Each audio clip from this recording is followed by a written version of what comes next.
bleeding heart vine from cuttings the most easiest way. Here I have two different varieties. One is white and red and other one is red color.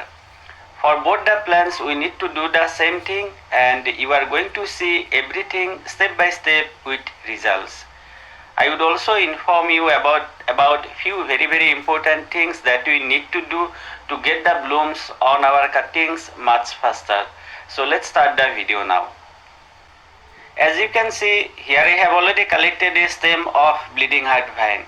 Next we need to follow few steps.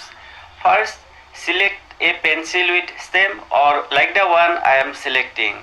On second, I am cutting below a node in 45-degree angle. We need this node so that roots are going to grow well. On third, cutting horizontally on the top part. I usually do this so that while planting I am not going to get any doubt like which way was the up and which way was the down. Please also make sure that its cuttings are 6 to 8 inches long. Next, again I am going to follow the same thing for the red bleeding heart vine. So guys, here I have already prepared the cuttings of red bleeding heart vine. So let's plant them now.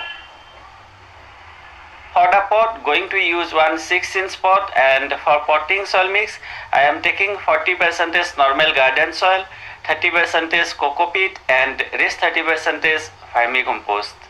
See, many people prefer to use only sand, but here I am using good soil mix as my aim is to get flowers on these cuttings much faster.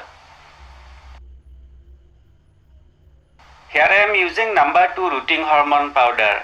It's mainly used for semi-hardwood cuttings and it's available on Amazon. Instead of rooting hormone powder, you can also use aloe vera gel or honey, something like this. If you like, you can also scratch a bit at the bottom part, then dip the cuttings in plain water and then rub the rooting hormone powder. But it's also okay if you don't do all these things, as bleeding heart roots very easily and you can just do whatever I am doing. At the time of planting, please make sure that at least one node is inside the soil and you can keep 1 to 2 inches of the stems inside the soil. Again, to get the flowers much faster, we also need to do everything at the right time. See, bleeding heart vine starts to bloom from around April, and if we do everything at the end of February, we would get the blooms much faster. I did at the end of February, and if you are wondering what is the best time, then please note that spring is always the best time to grow anything from cuttings. Even now, that means in summer also you can do that. Alright, first part is done and next it's time to water. I am really very sorry to say that I actually forgot to record at the time of watering the cuttings, but this is the same way I did. These are not the bleeding heart cuttings. Next, I am going to keep the pot only in bright area. You may be also wondering when to water for the next time. Please do only when the top soil is absolutely dry, something like this.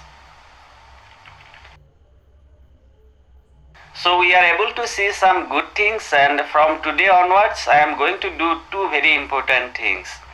First, I would keep the pot under direct sunlight for minimum 5 to 6 hours so that they would grow fast and produce the blooms. As of now, my pot was only in a bright area. On second, I am also going to water them more frequently, and that is every alternate day. At this stage, we should keep the soil consistently moist and should not let the topsoil dry out. If we do that, leaves are going to wilt.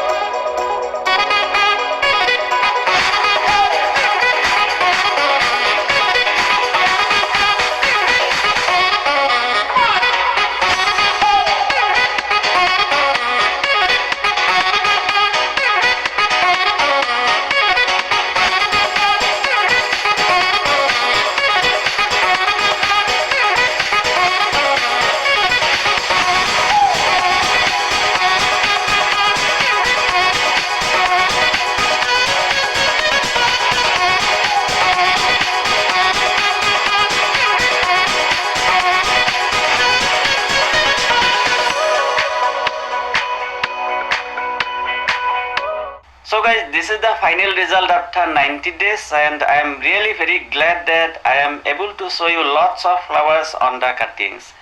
Plus it's a 100% success result, as we can see the new growths on its cuttings. Next, please allow me to do the last important thing, and that is I feel happy whenever I am able to show the healthy roots.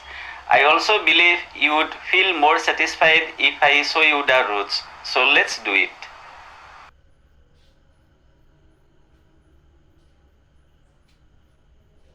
As we can see, quite healthy roots, and all of them are looking really very good.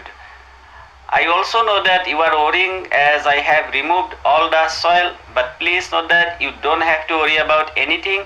I am not going to let them die, and I would plant all of them today itself. So guys, that's it, and here you have seen how easily we can grow the bleeding heart vine from cuttings. I hope you found this video useful, and if you did, I would really appreciate if you give it a like, share it with your friends, and subscribe.